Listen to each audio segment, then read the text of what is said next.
Jamie, it's very exciting to think about an entire year looking at grace for 2011, but what can we as individuals begin to do right now to prepare our hearts to hear the message about God's grace? Now, that's a great question, because here we are Thanksgiving, and we're just going into the Christmas season.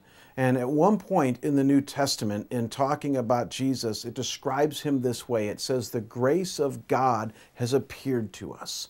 The grace of God has appeared to us.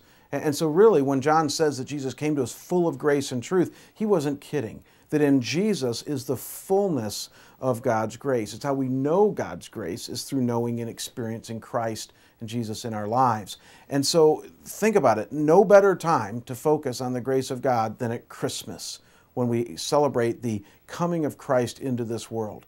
And so here's the deal. A lot of you are going to be really busy with a lot of Christmas stuff come from now till Christmas. You're going to be involved in Christmas parties, and you're going to be going to Christmas celebrations, Christmas concerts at church, your kids' concerts at school. I mean, lots of stuff that you're going to be involved in.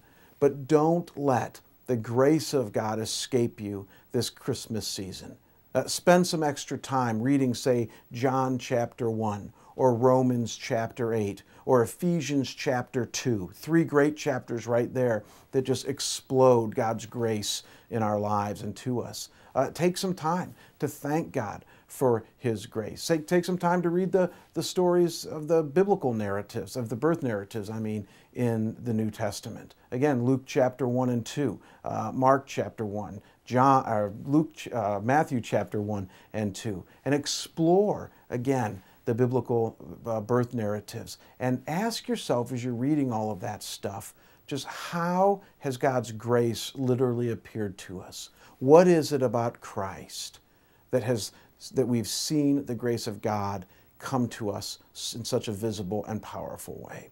I guess what I would hope is that based on what we looked at today with God's grace, that your now thirst would be piqued, that you would be more excited to focus on his grace in your life. And I would encourage you to use this Christmas season to do that.